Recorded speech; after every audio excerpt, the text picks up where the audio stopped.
ओम शांति। आज 14 अप्रैल 2025 के महावाक्यों के मनन चिंतन में मधुबन से प्यारे मीठे बाप दादा ने कहा, मीठे बच्चे, सुख और दुख के खेल को हम बच्चे ही जानते हैं। आधा कल्प है सुख और आधा कल्प है दुख, और दुख हरने वाला और सुखों से भरपूर करने के लिए बाबा आते हैं। तो ये जो खेल है पूरे कल्प का, 5000 वर्षों का, हमारे 84 जन्मों की यात्रा का, यह सिर्फ हम बच्चे जानते हैं। तो मुरली में बाबा ने आज इन्हीं पॉइंट को अलग अलग तरीके से हमें समझाने दी, और यही समझाने लेकर हमें और आत्मा भाइयों को भी समझाना होता है। तो वो संसार के लोग तो ये सोचते हैं कि एक ही जन्म में जो सुख और दुख आता है, इस सुख दुख के खेल की बात की गई है, पर ऐसा नहीं है। बाबा ने क्लियर किया कि हम आत्माएं अपने शुरुआत के 21 जन्म या 2500 वर्ष या आधा कल्प सदा ही सुखी रहते हैं। यह बात तो संसार में कोई नहीं जानता, क्योंकि उन्होंने सतयुग में भी सुख और दुख दिखा दिया है। तो ये दिखा दिया कि सतयुग में सुख ज्यादा होता है, दुख कम होता है, और कलयुग में दुख ज्यादा होता है और सुख कम होता है। पर नहीं, ये खेल ही आधा आधा है। बाबा कई मुरलियों में हमें ये भी क्लियर करते हैं, आज वाली में तो नहीं कहा, कि 3/4 यानी 75% से 80% तक सुख होता है, लगभग लगभग। और सभी जो भी आत्माएं परम धाम से आती हैं, तो उनका जो जीवन काल होता है पूरा कल्प में, किसी का 1 जन्म है और किसी के 84 जन्म है, तो उसका 75 से 80% वो सुख में रहेगा, और 15 से 20% वो दुख में रहेगा। तो ये पॉइंट भी हमें समझनी होती है और आगे समझानी होती है। और सभी आत्मा भाइयों को और स्वयं को भी हमें क्लियर होना चाहिए कि इस दुख को हरने वाला एक सिर्फ शिव बाबा ही है। शिव बाबा के अलावा कोई भी संसार में दुखों को हर ही नहीं सकता। इसके लिए बाबा ने अंत में समझाने दी कि पतित से पावन बनाने वाला, तमो प्रधान से सतो प्रधान बनाने वाला एक बाबा ही है। और आत्मा ही तमो प्रधान बनती है, आत्मा ही सतो प्रधान बनती है। तो जब परम आत्मा हमको सतो प्रधान बनाती है, तो हम क्यों गंगा जी के कंठे पर जाके इस शरीर को पावन बनाने में लग जाते हैं? क्योंकि उसमें स्नान कौन करता है? शरीर करता है। आत्मा तो पावन बनी ही नहीं, तो हम फिर क्यों स्नान करते हैं गंगा जी पे जाके? यह प्रश्न बड़ा प्रेम से, बड़े भाव के साथ सामने वाली आत्मा से हम पूछ सकते हैं। पर पहले उसको ये निश्चय हो जाए आत्मा और परमात्मा का, उसके बाद फिर उन ये भी क्लियर करना चाहिए कि भाई, दुख हमारे ही 63 जन्मों के किए गए विकर्मों के कारण क्रिएट होता है। क्योंकि संसार में क्या कह दिया कि दुख और सुख दोनों देने वाला एक परमात्मा है। तो ऐसा नहीं है, ये भी रॉन्ग है। ये भी परमात्मा की गलानी करना है। क्योंकि परमात्मा तो आते ही हैं हम सबों को, बाबा ने क्लियर किया, इस दुख की दुनिया से छुड़ाने। हम सभी आत्माएं उस परम राम की सीताएं हैं, आत्मा सीताएं हैं। शरीर से चाहे मेल है चाहे फीमेल है, उसका इस बात से कोई लेना देना नहीं। हम सभी आत्मा बच्चे इस रावण रूपी दुनिया की, रावण की जो ये जेल है, इसमें बंधे हुए हैं, बंधन में हैं, कैद में हैं।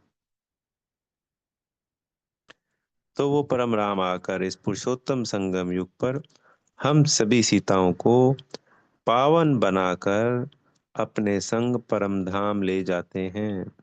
तो साकार में क्या दिखाया कि राम ने उनकी अग्नि परीक्षा ली। तो यहाँ पे क्या हुआ, हम उस परम राम को यानी अपने बाबा को याद कर इस योग अग्नि से अपने किए विकर्मों को भस्म करते हैं और पावन बन जाते हैं।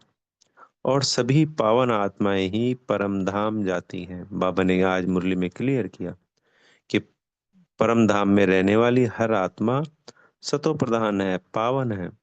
ऐसा नहीं है कि कोई पावन है और कोई नहीं है, क्योंकि अपवित्र आत्मा परम धाम जा ही नहीं सकती। तो सभी संपूर्ण सतो प्रधान, चाहे वो कैसे ही बनती हैं, बाबा की याद से चाहे सजा खा के, संपूर्ण पावन आत्मा ही परम धाम जाती हैं। फिर आज के प्रश्न उत्तर में था कि कई बच्चे एक बात से अपनी दिल खुश कर कर खुद ही मियाँ मिट्ठू बन जाते हैं। को कुछ बच्चों को यह गलत फहमी हो जाती है कि हम कंप्लीट तैयार हो गए हैं। ऐसे समझकर वो दिल को खुश कर लेते हैं, खुद ही मुंह मियाँ मिट्ठू बन जाते हैं। तो बाबा कहते हैं अभी हम सब पुरुषार्थ कर रहे हैं, हम सभी पावन बनेंगे और फिर अंत में पावन बनकर उस पावन दुनिया में जाएंगे। कोई बीच में एक तैयार हो गए, जैसे हम सभी जानते हैं ब्रह्मा बाबा रेडी हो गए तो भी नहीं जा पाए, तो कोई और आत्मा भी जा नहीं सकती। बाबा ने इसका मुरली में एग्जाम्पल दिया कि कई बच्चे होशियार होते हैं पढ़ाई में, अब वो इंटेलिजेंट हो गए, दूसरों से आगे निकल गए, पर जब एग्जाम अंत में होता है उस क्लास का, तभी तो वो नेक्स्ट क्लास में जाएंगे ना। ऐसा तो है नहीं कि वो पहले चले जाएंगे, वो बच्चा जो इंटेलिजेंट है आगे चला गया। तो बीच में कोई भी संपूर्ण पावन या कंप्लीट नहीं बन सकता। ये सिर्फ स्वयं को गलतफहमी में रखना या खुद मुंह मियां मिट्ठू बनना है। इसलिए इस गलतफहमी में कभी नहीं आना है। हम सभी आत्माएं अंत में ही संपूर्ण पावन बनकर उस परमपिता परमात्मा के साथ एक साथ परम धाम जाएंगी।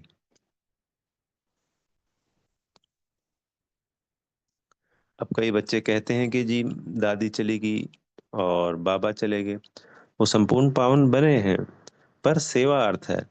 आज भी ब्रह्मा बाबा इतने वर्ष हो गए, अभी भी सेवा कर रहे हैं। अगर दोनों दादियां भी वहां पे हैं तो वो भी ये सेवाएं कर रही हैं, क्योंकि आज पूरे विश्व में पहले भी जो विदेशों की सेवा हुई, ब्रह्मा बाबा के अव्यक्त होने के बाद तो हुई ना, उनके अव्यक्त शरीर द्वारा। तो ऐसे ही आज सेवाओं का कार्य बहुत रहा हुआ है। तो जो रहा हुआ कार्य है, जैसे कल की मुरली में, अव्यक्त मुरली में बाबा ने क्लियर किया था, तो अभी तो बहुत सारा कार्य रहा हुआ है, आत्माओं को मैसेज नहीं मिला है। तो इन सेवाओं के अर्थ पहले भी सेवा में थे, दादियां और बाबा साकार में, और यह एक रोल है, अव्यक्त रोल है उनका, जिसके द्वारा वो बेहद की सेवाएं कर रहे हैं, जिससे कि सेवाओं का कार्य फास्ट हो सके।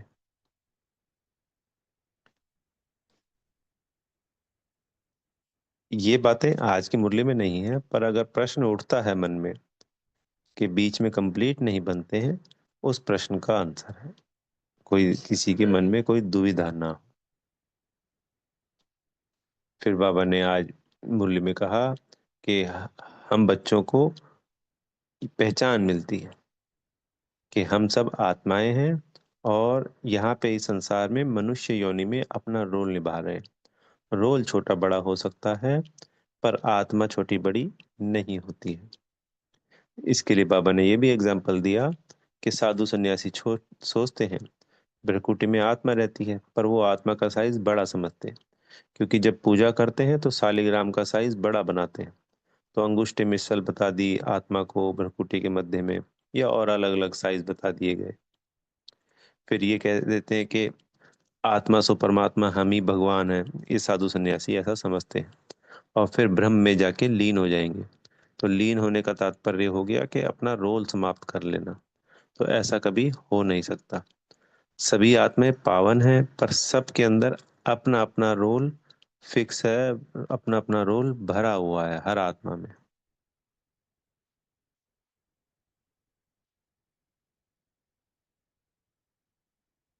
तो ये जो राजा, रानी, प्रजा, दास, दासी, साहूकार, ये सब भी रोल जो भरे हुए हैं, ये भी अपने ही पुरुषार्थ के अनुसार, अपने ही कर्मों के अनुसार भरे हुए हैं। इसमें कोई ये नहीं कि उनको रोल मिल गया है, नहीं। क्योंकि बाबा तो सबको मौका दे रहा है। इस वक्त विश्व की प्रत्येक आत्मा के लिए यह रंगमंच, संगम युगी रंगमंच कह सकते हैं, खुला हुआ है, ओपन है, सबको मैसेज दिया जाता है।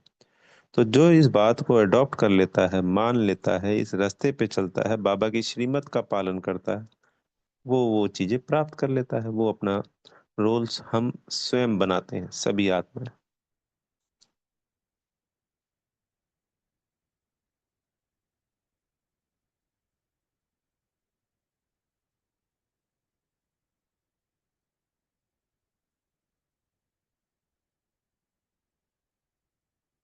बाबा ने कहा कि अभी हम कोई भी स्वयं को संपूर्ण निर्विकारी कह नहीं सकते। अभी हम विकारी से संपूर्ण निर्विकारी बन रहे हैं, पतित से पावन बन रहे हैं। इसके लिए हमारा पुरुषार्थ चल रहा है। बाबा की श्रीमत पे ही हम पुरुषार्थ कर सर्वगुण संपन्न, 16 कला संपूर्ण, संपूर्ण निर्विकारी बनते हैं। जो इसमें फेल हो जाते हैं, बाबा ने क्लियर किया, वो सूर्यवंशी की बजाय चंद्रवंशी बन जाते हैं, राम सीता बन जाते हैं। तो हम सबको ऊंच से ऊंच पद लक्ष्मी नारायण का, इस मनुष्य योनि में सर्वोच्च पद लक्ष्मी नारायण का है, वो प्राप्त करने के लिए पुरुषार्थ करना है, नापास नहीं होना है। जो नापास होते हैं वो राम सीता कहलाते हैं, क्षत्रिय कहलाते हैं। क्षत्रिय हो गया लड़ने वाला, यानी कि उन्होंने अपनी संपूर्ण अवस्था को प्राप्त नहीं किया। वो लड़ते लड़ते ही, यानी अंत समय आ जाएगा रिजल्ट का, और मुक्ति, जीवन मुक्ति में तो चले जाएंगे, पर संपूर्ण पास नहीं हो पाए। इसलिए बाबा ने जैसे परसों की मुरली में समझाया था कि तीर कमान की निशानी दे दी गई। कोई सच में त्रेता युग में राम के पास तीर कमान नहीं होता, वो हम सभी जानते हैं, क्योंकि अस्त्र शस्त्र होते ही नहीं सतयुग त्रेता में।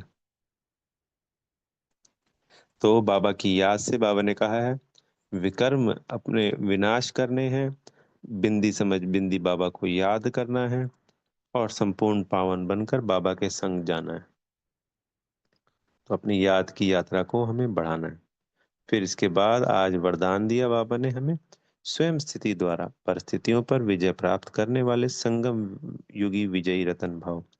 तो स्वयं स्थिति, आत्मिक स्थिति जितनी शक्तिशाली होती चली जाती है, तो कोई भी परिस्थिति आती है उस पे हम सदा विजयी बनते ही बनते हैं, ये निश्चित है। तो देह, देह भी पर है, स्वयं नहीं है। स्वयं का मतलब ही एक ही है, आत्मिक स्थिति होना।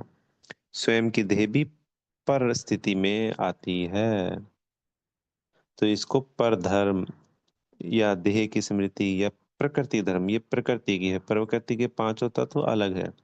ये संसार कैसे चलता है, सर्वोच्च है परमात्मा, फिर हम सब हैं आत्माएं, और फिर है प्रकृति के पांच तत्व, ये तीन अलग अलग है। हम ठीक है परमात्मा की संतान हैं, पर परमात्मा का रोल अलग है।